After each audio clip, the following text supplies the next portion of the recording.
हमने सारे पंजाबियों को उठा करके ना आप एक बम चला दो हमारे ऊपर, ये तो रोज मारने से अच्छा हमें सबको बोलो पंजाबी इकट्ठे हो जाओ, हम सारे इकट्ठे होकर एक बम ऐसे बम चला दो ताकि हमारी जान छूटे इधर से। हमारा बच्चा कितने, हमारा बच्चा चाहिए। सरफराज मुफ्ती को लाओ, मुझे लेके जाओ सरफराज मुफ्ती के पास। वो किस नाम का वजीर आला बना हुआ है, किस नाम का वजीर आला है? वो हमें मरवाने के लिए वजीर आला बना हुआ है। वो तो इतने बड़े प्रोटोकॉल से जाता है वो। ये पनीर से आगे चले गए हम लोग गाड़ी पे, बस फिर पता चला कि भाई गाड़ी रुक गई है, ठीक है ना। बस फिर फायरिंग शुरू हो गई वहाँ पे। टैक्सी को मारा आपके सामने? नहीं सर, हम लोग तो ये नहीं देखे, बस फिर फायरिंग जारी थी। बस हर कोई बस गाड़ियों के नीचे बैठने लगे, फिर बस इतना हम लोग देखा। बस नाम बता, क्या उधर क्या हुआ, कैसे? अच्छा, इस ट्रेन में ज्यादातर फोर्सेस के लोग थे, इनको कैसे पता चला?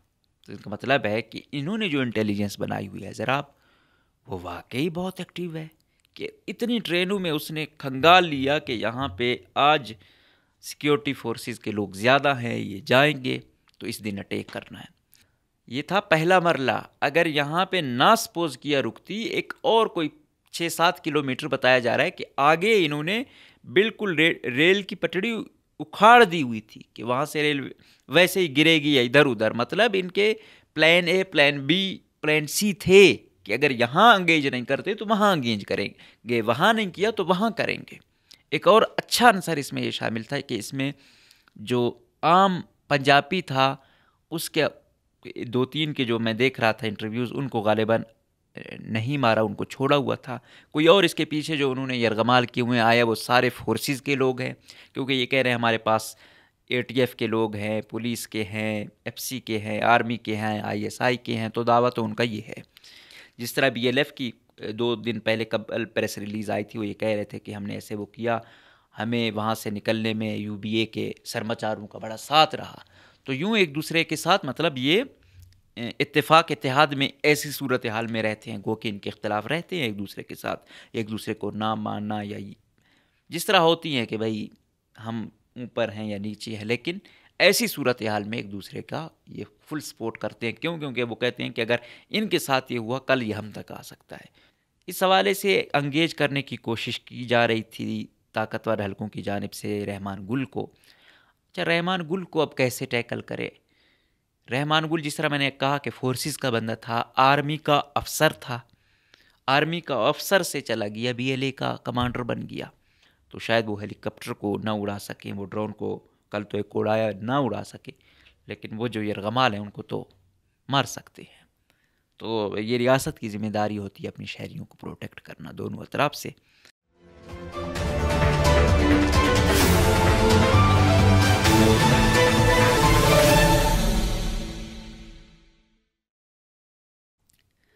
बिस्मिल्लाहिर्रहमानिर्रहीम, अस्सलामु अलैकुम। मुझे कहते हैं मकबूल अहमद।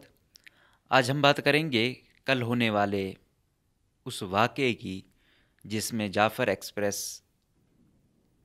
जो क्वेटा से जा रही थी पेशावर, उसको बोलान में मशकाफ़ के मकाम पे गालिबन पहले वहाँ पे धमाका कराया जाता है। फिर ड्राइवर ट्रेन को, जो अभी वीडियो आई है, पीछे की जानिब लेके जाने की कोशिश करता है, लेकिन इधर से जो BLA वाले हैं वो उस पर फायरिंग करते हैं, उसको ज़ख्मी करते हैं। बाद में वो ड्राइवर चल बसता है। फिर ये उस ट्रेन को सुरंग है, सुरंग में ले जाने में कामयाब होते हैं। तो वैसे भी कार्रवाई, अब सुरंग में आप क्या कार्रवाई करोगे, तो टफ थी। उसके बाद जो रात आए लोग, जो वहाँ से निकल आए, बाज़याब हुए, तो यहाँ पे बड़ी मुतज़ाद इतलात हैं। सिक्योरिटी फोर्सेस वाले दावा कर रहे हैं कि भाई हमने छोड़ा, कोई पता नहीं कितने BLA के लोग मारे गए हैं और वग़ैरह वग़ैरह। उधर से BLA ये क्लेम करता है कि अभी तक हमारा कोई नहीं मारा गया। जब ये हुआ था तो फोर्सेस तो पहुँच चुकी थी, तो इन्होंने, और साथ में ड्रोन, अब वो ड्रोन नहीं है कि सिर्फ निगरानी कर रहे हैं, ड्रोन में मिसाइल भी होते हैं। एट ए टाइम एक ड्रोन में गालिबन 2 मिसाइल होते हैं। हेलीकॉप्टर चले गए थे, तो उन्होंने वहाँ पे कार्रवाई की। तो उन्होंने धमकी दी कि अगर ये फ़िज़ाई ऑपरेशन ना रोका गया तो हम जो यहाँ पे यरगमाली हैं इनको मारना शुरू कर देंगे। तो फिर गालिबन उन्होंने पीछे हटना शुरू कर दिया, फोर्सेस ने भी, और बाकी मामलात भी हुए। फिर क्योंकि मैं इस पर आपको पहले भी आगाह करता रहा हूँ कि रात की लड़ाई में BLA या BLF या कोई भी अस्करियत पसंद ग्रोह होगा वो फोर्सेस से मजबूत है। क्यों? क्योंकि वो ट्रेन ही रात की लड़ाई में हुए हैं। तो वो ये कोशिश कर रहे थे एंगेज करने की कि शाम हो जाए। शाम जैसे होती है, ऐसा नहीं था कि ये इतनी बड़ी कार्रवाई ऐसे हो गई। ये जो आए हैं ये गालिबन 150 से ज़्यादा लोग थे। अब 150 से ज़्यादा लोग तो वैसे थे, कोई 30-40 एंटर हुए हैं ट्रेन में, बाकी उन्हें पोजीशनें संभाली हुई थी जी शेप में कि कहीं से भी कोई आती है तो कैसे एंगेज करना है फोर्सेस को। तो ज़ाहिरी बात है पीछे जो इतलात आ रही हैं कि अफ़गानिस्तान में ये राब्ते में थे, वो अफ़गानिस्तान में जिससे राब्ते में थे जो बताया जा रहा है वो रहमान गुल से थे। रहमान गुल वो इनका कमांडर है, गालिबन सेकंड इन कमांड है, जो फ़ौज का ही अफसर था, फ़ौज से ही बगावत करके BLA में चला गया। अब वो क्या गया, क्यों गया, इस पर फिर कभी हम डिबेट करेंगे, ये एक और टॉपिक है। लेकिन फ़िलहाल ये है कि जो बताई जाती हैं अंदरूनी ज़राए कि रहमान गुल डायरेक्शन दे रहा था कि ये करो वो करो, ये करो वो करो। तो ये चीज़ चलती रही। 400 से ऊपर मुसाफिर थे, फिर बच्चे ख़वातीन थीं। फिर इन्होंने पहले मरले में छोड़ दिया था बच्चों को, ख़वातीन को और बलूचों को, मतलब जो यहाँ के थे। पहले मरले में मरने वाले 6-7 फ़ौज के लोग थे। 2-5 लोग गए थे रेलवे पुलिस के, एक ASI था, हवलदार था, और 3 सिपाही थे। तो उनमें से गालिबन 2 को मार दिया, 3 को छोड़ दिया। उनमें से भी मेरे ख्याल में वो DG खान से ताल्लुक़ था, इस वजह से कि भाई वहाँ के बलूच हैं। और ड्राइवर को पहले ही फेज़ में गोलियां लग गई थी तो वो पहले ज़ख्मी हुआ, बाद में चंद ही वक्त बाद वो बेचारा भी जान की बाजी हार गया। तो ये हुआ सिलसिला। फिर इन्होंने कहा कि हमारे पास 120 यरगमाली हैं। अच्छा, जो अहम बात थी वो ये थी कि ट्रेनें तो जाती हैं, इस ट्रेन में ज़्यादातर फोर्सेस के लोग थे, इनको कैसे पता चला? तो इसका मतलब है कि इन्होंने जो इंटेलिजेंस बनाई हुई है ज़रा, वो वाकई बहुत एक्टिव है कि इतनी ट्रेनों में उसने खंगाल लिया कि यहाँ पे आज सिक्योरिटी फोर्सेस के लोग ज़्यादा हैं, ये जाएंगे तो इस दिन अटैक करना है। अच्छा, ये तो था पहला मरला, ये था पहला मरला। अगर यहाँ पे ना सपोज किया रुकती, एक और कोई 6-7 किलोमीटर बताया जा रहा है कि आगे इन्होंने बिल्कुल रेल की पटड़ी उखाड़ दी हुई थी कि वहाँ से रेल वैसे ही गिरेगी या इधर उधर। मतलब इनके plan A, plan B, plan C थे कि अगर यहाँ एंगेज नहीं करते तो वहाँ एंगेज करेंगे, वहाँ नहीं किया तो वहाँ करेंगे। और ये कार्रवाई इतनी बड़ी शायद वो खुद भी एक्सपेक्ट नहीं कर रहे थे। और अभी तक पहले मरले में ये था कि चंद लोगों को लेके जा रहे थे, जब फ़िज़ाई ऑपरेशन आ गया फिर दोबारा अंदर आए, बच्चों और ख़वातीन को जिस तरह मैंने कहा छोड़ दिया। फिर कोई 150 लोगों को लेके जा रहे थे। फिर जो वो ख़वातीन थे, बच्चे थे, वो रोने लग गए कि हमारा भाई है या बेटा है या शौहर है। तो जिनके लवाहिकीन थे उनको भी गालिबन उन्होंने छोड़ दिया, बच्चे वगैरह रो रहे थे तो ये तरस खाया या जो भी वजह थी। एक और अच्छा आंसर इसमें ये शामिल था कि इसमें जो आम पंजाबी था उसके 2-3 के जो मैं देख रहा था इंटरव्यूज़, उनको गालिबन नहीं मारा, उनको छोड़ा हुआ था। कोई और इसके पीछे जो उन्होंने यरगमाल किए हुए आया वो सारे फोर्सेस के लोग हैं, क्योंकि ये कह रहे हैं हमारे पास ATF के लोग हैं, पुलिस के हैं, FC के हैं, आर्मी के हैं, ISI के हैं, तो दावा तो उनका ये है। और फिर उधर से BLA के मजीद ब्रिगेड ने, उनका वो स्टेटिस्टिकल और एनालिटिकल विंग के लोग थे, वो फतेह स्क्वाड, ज़राब के लोग पूरी तैयारी के साथ वो थे। तो यूँ जो बताया जाता है तो गालिबन 80 से ज़ायद लोग शायद अभी भी उनके यरगमाल किया हुआ है उनको, और उनको वहाँ से निकालने में वो कामयाब हो गए हैं। अच्छा, जो ड्रोन से निगरानी जारी थी, पता तो चल रहा था, ऐसा नहीं है कि इस्लामाबाद वालों को, यहाँ को भी वो इनको मॉनिटर कर रहे थे सैटेलाइट से भी, और ये जो वायरलेस कॉलें कर रहे थे ये भी इन तक आ रही थी। अभी तो BLA वालों ने अपनी भी जारी कर दी हैं। अब वो ये करते थे कि इन्होंने क्या किया हुआ था, ये एक एक बंदे ने 8-8 10 बिठाए हुए थे ऐसे कि जैसे कोई मिसाइल नीचे आता है उसको मारने के लिए साथ में और भी मर जाते।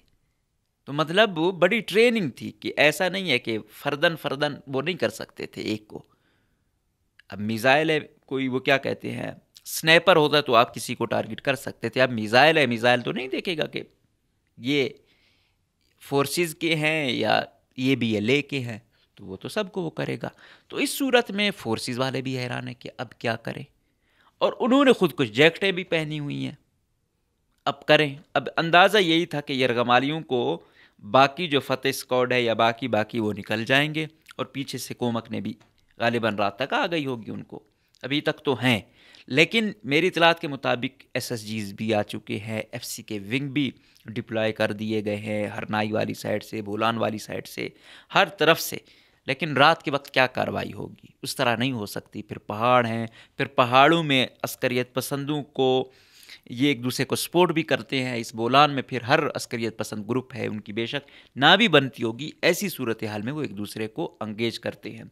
जिस तरह BLF की 2 दिन पहले कब प्रेस रिलीज़ आई थी, वो ये कह रहे थे कि हमने ऐसे वो किया, हमें वहाँ से निकलने में UBA के सरमाचारों का बड़ा साथ रहा। तो यूँ एक दूसरे के साथ, मतलब ये इत्तेफाक इत्तेहाद में ऐसी सूरत हाल में रहते हैं, गो कि इनके इख्तलाफ रहते हैं एक दूसरे के साथ, एक दूसरे को ना मानना या जिस तरह होती हैं कि भाई हम ऊपर हैं या नीचे हैं, लेकिन ऐसी सूरत हाल में एक दूसरे का ये फुल सपोर्ट करते हैं। क्यों? क्योंकि वो कहते हैं कि अगर इनके साथ ये हुआ, कल ये हम तक आ सकता है। तो फ़िलहाल फोर्सेस के मुकाबले में इनको सपोर्ट करो, बेशक हमारा अंदरूनी सियासी इख्तलाफ चलता रहेगा। तो यूँ अभी तक गालिबन 80 से ऊपर लोग उनके यरगमाल बनाया हुआ है। अब उन्होंने जो पहली प्रेस रिलीज़ की है कि हमारे साथ तबादला करें, मतलब जो PLA के लोग कब्ज़ फोर्सेस के पास हैं या कोई लापता है वो आप हमें दें, बदले में ये लें। इस हवाले से अंगेज करने की कोशिश की जा रही थी ताकतवर हलकों की जानिब से रहमान गुल को। अच्छा, रहमान गुल को अब कैसे टैकल करे? रहमान गुल, जिस तरह मैंने कहा कि फोर्सेस का बंदा था, आर्मी का अफसर था, आर्मी का अफसर से चला गया BLA का कमांडर बन गया। इसका गालिबन कोई दूसरा शायद भाई अभी भी आर्मी में अफसर है। तो दूसरा एक और भी इसके साथ अफसर जिसने छोड़ी थी और इस तरफ आए गए थे, सिकंदर, वो अभी सिक्योरिटी फोर्सेस की हिरासत में है। उसको अंगेज करें, शायद रहमान गुल को अंगेज किया जा सकता है। और सोचो विचार जारी है अंदरूनी हल्के में कि इस चीज़ को अब किसी ना किसी, ज़ाहिर बात है, बाहिफाजत यकीनी बनानी है ना। अब 70-80 तो बताए जा रहे हैं, कहीं दावा किया जा रहा है कि 180 भी हो सकते हैं, 150 भी हो सकते हैं, लेकिन जो क्रेडिबल सोर्सेज हैं वो 80 राउंड अबाउट इस थोड़ा ऊपर नीचे बता रहे हैं। तो अब इसमें एंगेजमेंट के लिए कोशिश की जा रही है कि रहमान गुल के जो जिनकी मानता हो, उसमें 2-3 नाम बताए जा रहे थे कि सिकंदर की वो मानता है, फिर ये जो जरदारी साहब के आजकल मेरे ख्याल में कहाँ सफ़ीर हैं, सऊदी से मेरे ख्याल में कहीं और चले गए थे, वो कौन से लेफ्टिनेंट जनरल गुजरामाला भी रहे, आमिर, उनकी ये थोड़ी बहुत, क्योंकि अच्छा लिंक रहा जब ये फ़ौज में थे, उसकी भी शायद थोड़ी बहुत मानते हैं। और कहते हैं कोई कर्नल था सियालकोट का। तो मतलब कहने की बात यह है कि 5-6 ऐसे लोग ढूंढे जा रहे हैं। फिर ट्राइबल एल्डर्स में लोगों को अंगेज किया जा रहा है जो इसके इलाके के हैं कि ये आप लोगों की सुनता है, आप काइंडली इससे अंगेज करें। अफ़गानिस्तान वालों को अप्रोच किया जा रहा है कि आप इसको अंगेज करें। तो फोर्सेस की भी कोशिश ये है कि किसी तरीके से अंगेज किया जाए और उनको जो भी यरगमाल है इनको निकाला जाए। और दूसरी जानिब ये कहा जा रहा है कि आप हमारे साथ, अगर इनको आपने बाजियाब करना है, वाहिद हल एक्सचेंज प्रोग्राम है। अब देखना है क्या होता है। बहरहाल बड़े दुख की बात है, जिसका बच्चा होगा यरगमाली सूरत में बहुत ही तकलीफ़ दे अमर है।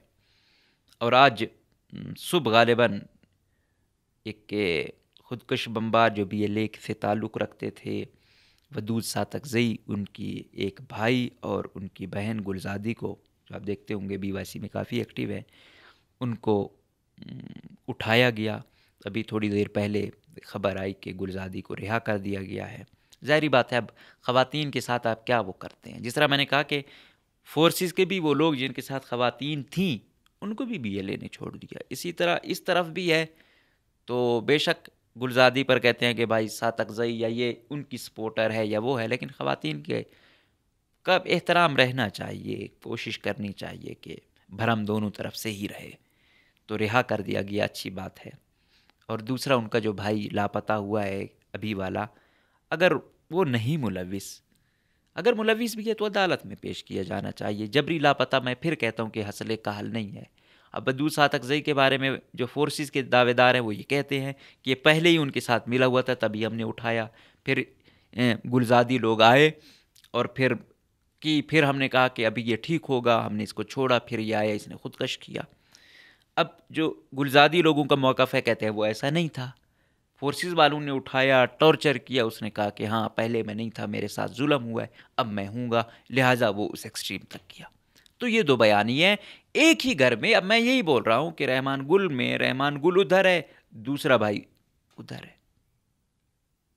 तो बहरहाल बड़ी ही टफ सिचुएशन है बलूचिस्तान में।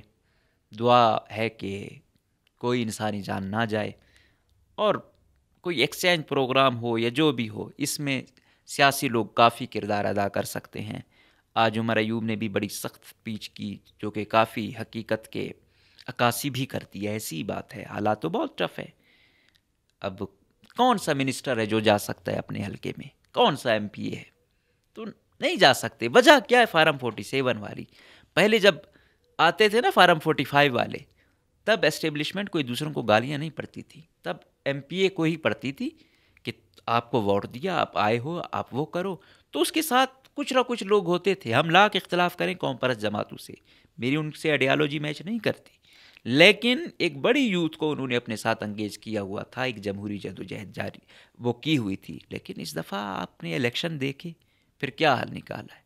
और ये तगदो आप क्या समझते हो कि मार धाड़ हल होगा? नहीं होगा। जो एक तरफ एक ग्रुप खुदकश तक चला गया, उससे ज़्यादा क्या हो सकता है? तो अभी भी हल वाहिद यही है कि टेबल टॉक करें, बैठें, जिसका जो जुर्म है अदालत के थ्रू फांसी तक ले जाए। जबरी लापता करना उसके बाकी लवाहिकीन को फिर उस जानिब लेके जाता है। तो बहरहाल अभी क्या अपडेट होती हैं, बहरहाल ये जो चल रही थी अपडेट्स वो तो मैंने आपको बताएं कि अंगेज करने की कोशिश की जा रही थी, फोर्स का इस्तेमाल कम से कम करने की कोशिश की जाए कि अंगेज करें, कि ये ना हो कि निकाल जाएं या मार दें।